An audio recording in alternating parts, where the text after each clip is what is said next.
Yeah, Virtual Roger here again, deplorable, has gone back through my streams and clipped all the times I mentioned radius. I spent 16 hours ruining the radius of the globe Earth. Here are all the clips, absolutely destroying the globe. I did 8 streams. One was taken down for copyright reasons. And in 2, I didn't mention radius at all. I still absolutely smashed your globe. Enjoy. Yeah. And if nobody really shows up, I'm going to have to make this short. I want to go over cartography and old maps and stuff. Show you their radius values way off.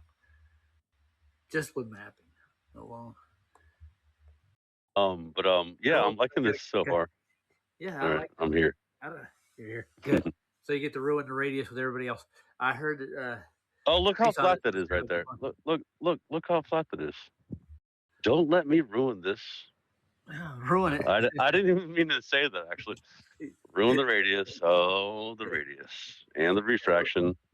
RR, and what else? Those are in there. Don't forget the gravity. I'm going to do a second one of these ruined radius. I was actually going to go into some maps, like the way they actually did cartography back before the modern technology got involved in it. I'll show you how they did it. So, and this radius and the circumference is all assumed to begin with. It's not measured. It's calculated.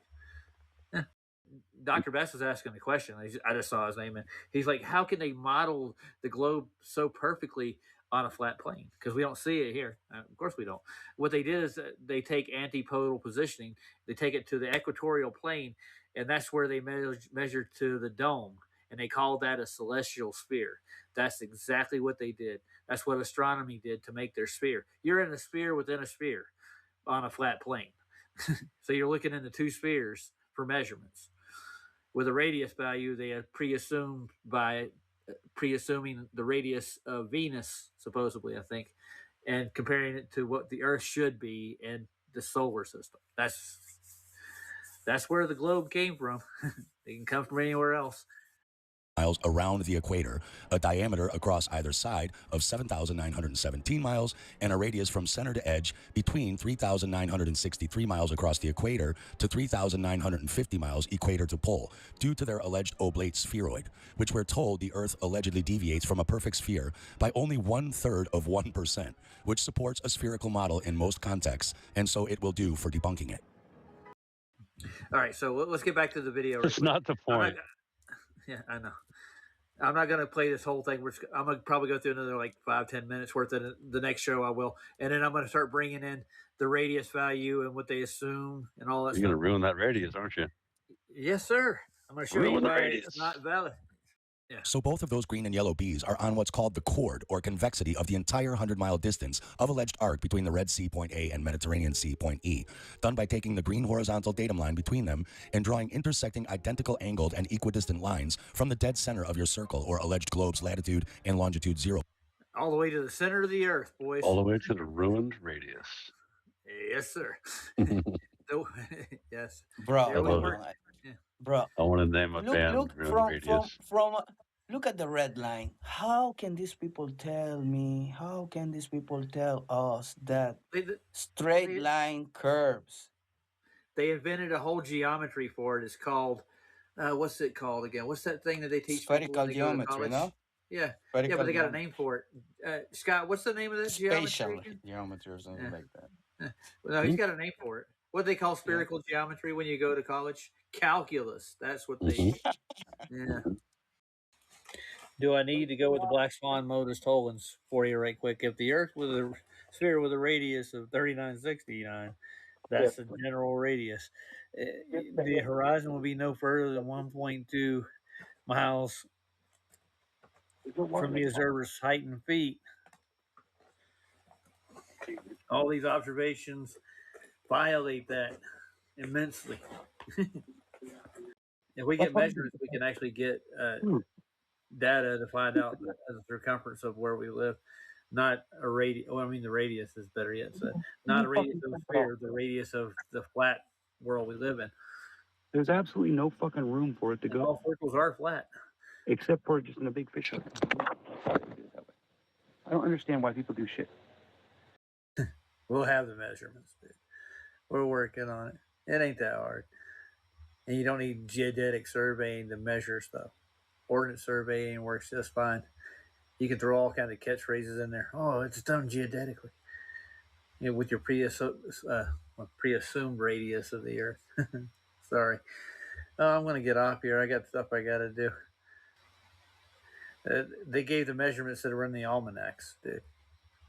But there are older almanacs that actually have better measurements in it. We were going over that some earlier. If you had came in here, we had Steve from Spacebusters. We're going through old almanacs, looking at measurements.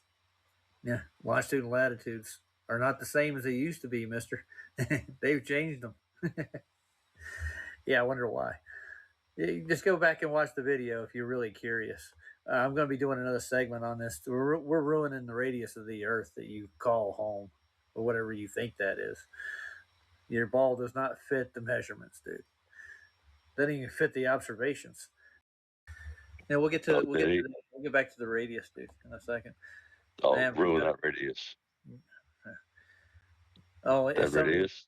It's about to be ruined. It's a clip from the new movie. Dude, you can't possibly live on a globe with a radius.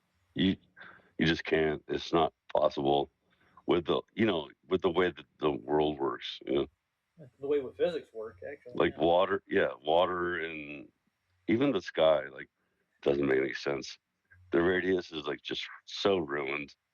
Well, we just showed that it doesn't comport with the measurements of the actual datums that they use to do canals.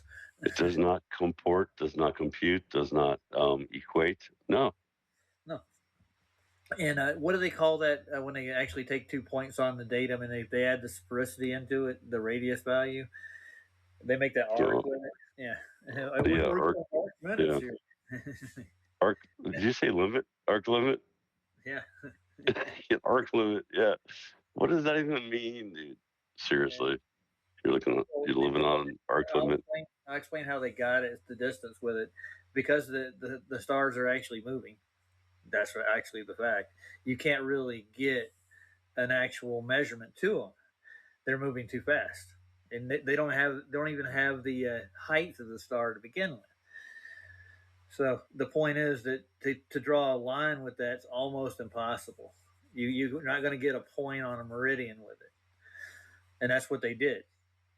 All right, so let's see if we can find that ruined radius one more time. I got Scam Arctic Part 3 downloaded to my playlist. So I'll open her up.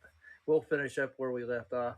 It saves it in the place where we left off. So yeah, and I hear pi equals 2 too. So I don't know why. What? Pi equals 2? Yeah. That's what they're screaming now. I'm talking about Bev and his group. And Brenda, both. They're like, pi equals 2. When you calculate, you got to use pi equal 2. What? They're talking about a full circumference is what they're trying to lean to. And they want to keep their model, their coordinate Cartesian. It's so globey. It's globey, dude. Yeah, they globe the Cartesian system is what they did. Globey math, dude. Well, it's not just math. It's they say don't add the circumference into any of their measurements, but they do. They literally throw that circumference in there. They throw the radius value in there too. It has to be. That's why they have diverging zenith angles. They actually take it from the center of their presupposed whatchamacallit. All their measurements come from the center. Radius. Yeah. Radius. Yeah. The radii. But I've had them say, "Oh no, we're just taking measurements off the Earth." No, they'll calculate that in later. If they just took measurements, it'd be a flat plane, and we would be having this conversation right now. Yeah, but when it comes to S wave and P wave, they actually model it with a molten iron core around the sphere with the same radius. But how do they get to the other end of the S wave and the P wave? Did they go all the way to Antarctica to measure it? The earthquakes don't travel that far. So Eric did a video today on all the cosmologies. Like, why would you do that? He did a review on all the cosmologies? Yeah, he's showing how they're all flat. Like in the Vedics. Well, pretty much they are. Yeah, they are. Or they're on the shell of a turtle or something silly like that, yeah. No, that's not really a solid cosmology. But in reality, that's exactly what the Earth looks like, is a big turtle shell, if you think about it. So if you think about what it would look like if it was just a dome structure that's flat underneath, then yeah, that's what it would look like a turtle shell, right? It makes sense. On the turtle. Yeah. Did you know that a turtle shell has segments in it, and they're exactly the same amount as the days in the year, or something like that? It's fucking fascinating, bro. The turtle animals are so fucking cool. Yeah. Well, they're so fucking. God shows himself and everything, bro. The turtle shell's got 13 months. Yep. Moons. Yeah. Exactly. We should go back to that, guys. We should. We should go to that. We should start talking about that shit because that gets people interested. That's fun stuff. Everybody likes to talk about weird, stupid shit. The next bit I'm going to cover in this rune radius is I'm going to dig into the time zones in the South. It's going to be fun. You know what I would be more interested in is finding out where all these stupid phrases that we have in our language came from. Oh, I heard raining. You know, like from the hip, you know, like hey, long in the face, you know, like where did all these fucking stupid things come from and why do we still use them?